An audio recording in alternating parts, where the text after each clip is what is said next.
السلام علیکم ورحمۃ اللہ وبرکاتہ۔ الحمدللہ رب العالمین والصلاة والسلام علی سید الانبیاء والمرسلین، اما بعد۔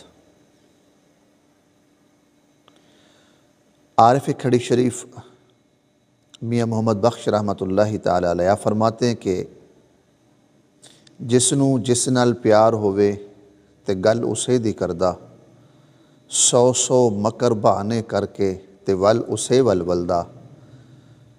کہ جس کو جس بندے سے پیار ہوتا ہے نا، وہ اسی کی بات کرنا چاہتا ہے، اور اس بات کو وہ عربی کا مقولہ ہے نا کہ من احب شیئا اکثر ذکرہ، کہ جس کو جس چیز سے زیادہ محبت ہوتی ہے وہ اکثر اسی کا ذکر کرتا ہے۔ اور یہ یقینی بات ہے کہ ہم مسلمان ہیں الحمدللہ، اور ہمارے دل میں سب سے زیادہ ہمارے پیارے نبی حضرت محمد مصطفیٰ صلی اللہ علیہ وسلم کی محبت ہے، اور ہم حضور کی محبت کی بات، حضور کے پیار کی بات، حضور کی تعریف کی بات مسلمان سننا چاہتا ہے، اور ہمارا دل خوش ہو جاتا ہے، ہمارے چہرے پہ مسکراہٹ آتی ہے کہ یار ہمارے نبی کو اللہ نے کیا شان عطا فرمائی۔ تو اس زاویے کے پیش نظر کہ جس کو جس سے محبت ہوتی ہے وہ اسی کا ذکر کرتا ہے، تو یقینی بات ہے۔ بلکہ یہ ابھی جو ختم نبوت کے بارے میں تھوڑا سا حکومت کی طرف سے کوئی ہلچل ہوئی، تو کروڑوں مسلمان، کروڑوں پاکستانی، نوجوان، بچے، بزرگ، بہنیں، مائیں میدان عمل میں آ گئے کہ یہ نامنظور ہے ہمیں یہ بات۔ یہ تو نہیں ہو سکتا کہ محمد الرسول اللہ صلی اللہ علیہ وآلہ وسلم سے جو ہیں ان کی ختم نبوت پہ ڈاکے ڈالنے والے پھر ان کو پاکستان میں کوئی عہدہ مل جائے۔ بہرحال یہ میرا موضوع نہیں ہے، میرا موضوع یہ ہے کہ بندے کو جس سے محبت ہوتی ہے وہ اسی کی بات کرتا ہے۔ تو آؤ، مجھے بھی اور یقینی بات ہے آپ کو بھی ہمارے نبی صلی اللہ علیہ وسلم کی شان سے، حضور کی تعریف سے بڑی محبت ہے، اور ہم خوش ہو جاتے ہیں، اور ہم اس بندے سے محبت کرتے ہیں جو ہمیں حضور کی باتیں بتاتا ہے، جو ہمیں حضور سے محبت سکھاتا ہے، ہم تو اس سے محبت کرتے ہیں۔ تو آج ایک ایسا واقعہ، بڑا خوبصورت واقعہ ہے، آپ سنیں گے ایمان تازہ ہوگا، خوش ہوں گے، اور آپ اینڈ میں دیکھ لینا آپ کے چہرے پہ ایک مسکراہٹ ہوگی، اور یہ مسکراہٹ اس چیز کی نشانی ہے کہ آپ کا وجود، آپ کا دل، آپ کے رگوں میں دوڑنے والا خون وہ خون نہیں ہے، بلکہ وہ حب رسول ہے، وہ محبت رسول دوڑتی ہے ہمارے دلوں میں۔ تو میں تمام دوستوں سے یہ کہوں گا، پہلے اگر یہ واقعہ آپ کو پسند آئے تو شیئر کریں، میرے چینل کو سبسکرائب بھی کریں، اور حضور کے ذکر کو عام کریں۔ جب حضور صلی اللہ علیہ وآلہ وسلم نے اعلان نبوت فرمایا تو مکے کے سارے لوگ کیونکہ دشمن بن گئے، بڑے بڑے سردار، بڑے بڑے قریش مکہ کے لوگ، بڑے بڑے کفار دشمن بن گئے، تو بڑے ہیلے، بڑے بہانے، بڑے طریقوں سے روکتے رہے، کبھی پہلوان بلا لیتے تھے، کبھی کوئی، کبھی کوئی، کبھی کوئی۔ تو مسلم شریف میں ایک واقعہ ہے کہ ابو جہل اینڈ کمپنی جتنے بھی تھے نا، انہوں نے ایک بندہ بلایا جو بڑا پاپولر تھا، اور آل ورلڈ، پوری دنیا میں اس وقت، آج سے 1441 بلکہ اس سے بھی پہلے، وہ آل ورلڈ پوری دنیا میں جہاں تک وہ جا سکتا تھا وہ جاتا تھا۔ اس کا کام کیا تھا کہ وہ جن نکالتا تھا لوگوں کے، بڑا مشہور تھا۔ بڑے بڑے بادشاہوں کے گھر جاتا، بڑے بڑے بادشاہزادوں کے، شہزادیوں کے، بڑے بڑے امراء کے، بڑے بڑے وزراء کے بچے جن کو جن ہو جاتے تھے، تو وہ ماہر تھا۔ جیسے یہ عامل بابے ہوتے ہیں، تو ایک قسم کا وہ عامل تھا بہت بڑا۔ تو قریش مکہ کے لوگوں نے اس بندے کی خدمات حاصل کرنی چاہیں، اس کو خط لکھے کہ ہم تمہیں پیسے بھی دیں گے، ہم تمہیں عزت بھی دیں گے، کھانا، روٹی، رہائش، ہر شے دیں گے۔ یار ایک کام کر، ہمارے ہاں ایک شخص ہے جس کا نام محمد صلی اللہ علیہ وسلم ہے، اس نے ہمارے سارے خداؤں کو جھوٹا کہا ہے، وہ کہتا ہے ایک خدا ہے، ایک کی عبادت کرو، تو بھائی مہربانی کرو، ہمیں لگتا ہے اس کو کوئی جنات کا اثر ہے اس پر، تو اگر آپ مہربانی فرمائیں تو اس کے جن نکال جائیں۔ تو کہتے ہیں وہ شخص آیا، اور وہ کہتے ہیں میں آیا اس لیے تھا کہ مجھے معلوم تھا اگر میں اس بندے کے جن نکال گیا تو جو میری پوری دنیا میں میری پبلسٹی ہوگی وہ اس سے پہلے کبھی نہیں ہوئی، کہ پوری دنیا میں ایک نام ہو جائے گا کہ یہ وہ شخص ہے جس نے محمد صلی اللہ علیہ وسلم کے جن نکالے۔ اس سے اپنی طرف سے وہ کہتا ہے کہ میرے دل میں خواہش تھی، پیسہ تو مجھے ملنا تھا، اگر نہ بھی ملتا تو بھی میں یہ کام ضرور کرتا۔ تو اس کا نام تھا ضماد، دعاد سے، یعنی ضماد، اب عربی میں پڑھیں گے تو ضماد آئے گا، ضماد۔ ابو جہل کپڑے نے بلا لیا اس کو، بھائی ایک شخص ہے، ایسے ایسے بات ہے جی، اس کے جن نکالو۔ میں مختصر کروں تاکہ ویڈیو لمبی نہ ہو۔ اب اس ضماد نے، جس کو ہم اب حضرت ضماد کہیں گے، یہ بھی یاد رکھنا، اس نے کہا جی بندہ ملاؤ۔ جب بندہ ملانے کی بات آئی تو ابو جہل اور دوسری کپڑے وہ پیچھے بھاگنے لگے، وہ کہنے لگے یار بندہ نہیں ملا سکتے۔ اس نے کہا بھئی بندہ نہیں ملا سکتے تو میں جن کیسے نکالوں گا؟ ابو جہل کے دل میں یہ تھا کہ حبیب یمنی آیا، ہم نے اس کو محمد دکھایا، جو اس کو دیکھتا ہے وہ اسی کا ہو جاتا ہے۔ ابو بکر نے دیکھا اسی کا ہو گیا، عمر نے دیکھا اسی کا ہو گیا، عثمان نے اس کو دیکھا اسی کا ہو گیا، جو اس کو دیکھتا ہے وہ اسی کا ہو جاتا ہے۔ وہ کہتے بھائی بندہ نہیں دکھانا ہم نے۔ تو حضرت ضماد نے کہا بھائی بندہ نہیں دکھاؤ گے تو میں اس کے جن کیسے نکالوں گا؟ کہا جی گھر بیٹھ کے، ادھر بیٹھ کے نکالو۔ کہا بھائی مجھے بندہ دکھاؤ، میرے آمنے سامنے ہوگا بندہ، پھر میں اس کی حالات دیکھوں گا، اس کا چال چلن دیکھوں گا، اس کی چال ڈھال دیکھوں گا، گفتگو دیکھوں گا، پتہ چلے گا واقعی اس پہ جنات کا اثر ہے یا نہیں۔ تو وہ بڑے پریشان ہوئے اور دل ہی دل میں کہنے لگے یار جس کو محمد دکھایا ہے وہ اسی کا ہو گیا، یعنی جس نے محمد کو دیکھا وہ اسی کا ہو جاتا ہے، تو یار کہیں یہ بھی اسی کا نہ بن جائے۔ مگر ایک دھڑکو دل میں لگا تھا، یار بڑی بہترین یہ سٹوری ہے، بڑی بہترین یہ حدیث ہے، یہ مسلم شریف میں حدیث نمبر ہے 2008، آپ کبھی اس کو پڑھنا کہ جی جو اس کو دیکھتا ہے وہ اسی کا ہو جاتا ہے۔ تو ایک دھڑکو تھا اس کے دل میں کہ جی بھائی نہ ہی دیکھیں تو اچھا۔ انہوں نے کہا بھائی مجھے دکھاؤ گے تو بات بنے گی، ورنہ ایسے تو میں نہیں نکال سکتا کسی کے بھی۔ بہرحال بڑے انہوں نے کہا جی ہم تو جاتے نہیں، پھر آپ کو پتہ بتا دیتے ہیں، فلاں گلی میں چلے جاؤ، وہاں کوئی بندہ ملے گا، تو مشہور بندہ ہے محمد کا، پوچھ لینا تمہیں مل جائے گا۔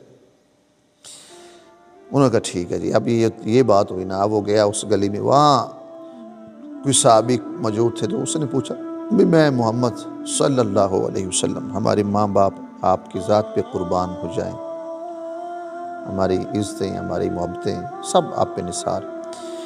اس نے کہا جی میں محمد سے ملنا چاہتا ہوں صلی اللہ علیہ وسلم۔ تو انہوں نے کہا جی آ جاؤ۔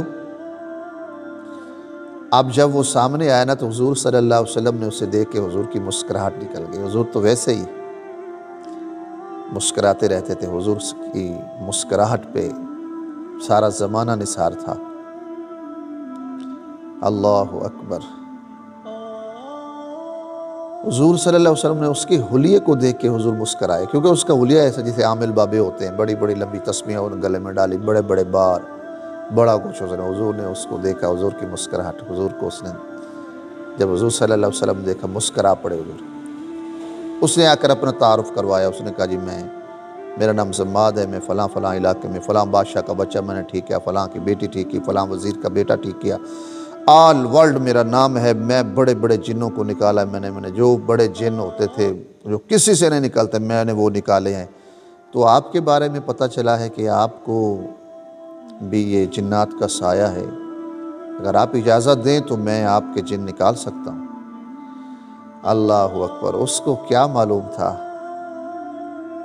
تم کس کے جن نکالنے کی بات کر رہے ہو جس نے ساری دنیا کے جن نکال دیے ہیں، جس نے ساری دنیا کے جن نکالے۔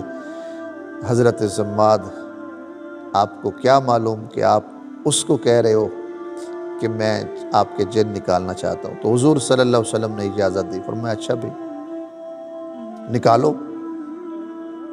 تو وہ پڑھنے لگ پڑا، کبھی کیا بڑے منتر شنتر، بڑے پھوکے، بہت کچھ اس نے پڑھتا جب تھک ہار گیا تو حضور کی آنکھوں میں اس نے دیکھا۔ اب حضور صلی اللہ علیہ وسلم نے صرف ایک مرتبہ فرمایا پڑھ لیا تو نے، سب کچھ ہو گیا تیرا، اگر تم کہو تو پھر میں بھی کچھ پڑھ کے سناؤں۔ اس نے کہا جی ضرور پڑھیں۔ تو آپ صلی اللہ علیہ وسلم نے وہ خطبہ دیا، ان الحمد للہ نحمدہ ونستعینہ ونستغفرہ ونؤمن بہ ونتوکل علیہ۔ جب حضور صلی اللہ علیہ وسلم کا یہ خطبہ سنا، من یہدہ اللہ فلا مضل لہ ومن یضللہ فلا ہادی لہ ونشہد ان لا الہ الا اللہ وحدہ لا شریک لہ واشہد ان محمدا عبدہ ورسولہ وان محمدا عبدہ ورسولہ۔ جب حضور صلی اللہ علیہ وسلم نے یہ خطبہ دیا نا، تو اس نے جب یہ سنا حضور کی زبان سے، تو کہتے ہیں کہ وہ حضور صلی اللہ علیہ وسلم کے سامنے بیٹھ گیا، کہا جی یہ جو کچھ آپ نے پڑھا ہے نا، یہ کیا ہے؟ آپ نے فرمایا تم نے کیا سنا؟ کہنے لگا جی میں بہت زبانیں جانتا ہوں، بڑے بڑے شعراء کو جانتا ہوں، بڑے بڑے کلام میں نے سنے ہیں، میں نے بڑے بڑے کلام پڑھے ہیں، میں نے بہت کچھ سنا ہے، لیکن کہا حقیقت یہ ہے اے محمد صلی اللہ علیہ وسلم، جو کچھ آپ نے پڑھا ہے میں نے زندگی میں آج تک نہیں سنا۔ یہ تو نہ تو کسی شاعر کا کلام ہے، یہ نہ کسی کاہن کی کوئی کاہن پروری ہے، نہ کسی ادیب کی کوئی کتاب سے کچھ لیا ہوا ہے، یہ تو لاجواب ہی پڑھا ہے آپ نے۔ اور جب اس نے حضور صلی اللہ علیہ وسلم کے سامنے ہتھیار ڈال دیے، حضور کے سامنے جو ہار مانی، کہا جی جو آپ نے پڑھے دوبارہ پڑھیں۔ 3 مرتبہ اس نے کہا جی دوبارہ پڑھیں، دوبارہ۔ اور پھر حضور نے فرمایا میں اللہ کا نبی ہوں، محمد صلی اللہ علیہ وسلم، میں اللہ کا آخری پیغمبر ہوں، میں اللہ کا آخری نبی ہوں، مجھے کوئی جن نہیں ہے، میں لوگوں کو اللہ کی عبادت کی طرف بلاتا ہوں، ایک اللہ کی طرف بلاتا ہوں، میرا اور کوئی قصور نہیں ہے، میں لوگوں کو ظلم سے روکتا ہوں، میں بدی سے روکتا ہوں۔ جب یہ بات کی تو کہتے ہیں حضرت زماد جو جن نکالنے آیا، اس نے کہا جی ہاتھ بڑھائیے یا رسول اللہ۔ آپ نے ہاتھ کیا، اس نے حضور کے ہاتھ پہ بیعت کی، اور آپ صلی اللہ علیہ وسلم نے پھر اس کو استاد بنا کر اس کے قبیلے کی طرف روانہ کر دیا۔ تو بھائی کیا شان ہے میرے رسول صلی اللہ علیہ وسلم کی، جو دیکھتا ہے، جو سنتا ہے، جو حضور صلی اللہ علیہ وسلم سے باتیں کرتا ہے، وہ اللہ کے نبی صلی اللہ علیہ وسلم کا ہو جاتا تھا۔ تو ہمیں بڑی خوشی ہوتی ہے، بڑا مزہ آتا ہے اپنے نبی صلی اللہ علیہ وسلم کی تعریفات ڈھونڈ ڈھونڈ کر، تو وہ تو ساری تعریفیں ہیں، یہ نہیں، سارا قرآن تیرا رنگ بیاں لگتا ہے، اس کا قاری ہوں کہ یہ تیری زباں لگتا ہے، اور جب بھی ناصر سوئے افلاک نظر اٹھتی ہے، چاند مجھ کو تیری ایڑی کا نشان لگتا ہے۔ تو مزہ آتا ہے سن کر، پڑھ کر، اور دل خوش ہوتا ہے۔ اور یہ اگر آپ کا دل بھی خوش ہوا ہے تو یہ خوشی سلامت رہے آپ کی، اور آپ خوش قسمت ہیں کہ ایسی بات سن کر آپ کا دل خوش ہوا ہے، آپ کے دل میں عشق رسول اور محبت رسول موجود ہے۔ اور اگر دل خوش نہیں ہوا تو پھر علامہ اقبال فرماتے ہیں کہ اللہ سے پھر طلب کرو حضور کی محبت، اللہ سے پھر حضور کی محبت طلب کرو، ہمارے پاس تو کوئی پھکی نہیں ہے کہ ہم دیں اور تمہیں محبت رسول ہو جائے۔ تو بھائی اللہ کے محبوب سے محبت یہ ایمان ہے، اور اگر نہیں ہے لا یؤمن احدکم حتی اکون احب الیہ من والدہ وولدہ والناس اجمعین، تم میں سے اس وقت تک کوئی مومن ہو ہی نہیں سکتا جب وہ ماں باپ بہن بھائی بیوی بچوں اولاد سب سے زیادہ وہ مجھے پیار نہ کرے۔ یہ حضور کا فرمان ہے۔ اگر آپ کو یہ ویڈیو اچھی لگی ہے تو آپ سبسکرائب بھی کریں نئے دوست، شیئر کریں، کمنٹ کریں، مجھے بتائیں تاکہ مجھے یہ تحریک ملے، ایسے خوبصورت اور پیارے پیارے واقعات میں آپ کے سامنے گوش گزار کرتا رہوں، اور آپ کا دل خوش ہوتا رہے اور میرا بھی دل خوش ہوتا رہے۔ دعا ہے اللہ ہم سب کو حضور صلی اللہ علیہ وسلم کی لامحدود محبت، بے پناہ محبت اللہ عطا فرمائے۔ اللہ ہم سب کو حضور صلی اللہ علیہ وسلم کے فرامین عالیہ پہ چلنے کی توفیق نصیب فرمائے۔ آمین۔ وآخر دعوانا ان الحمد للہ رب العالمین۔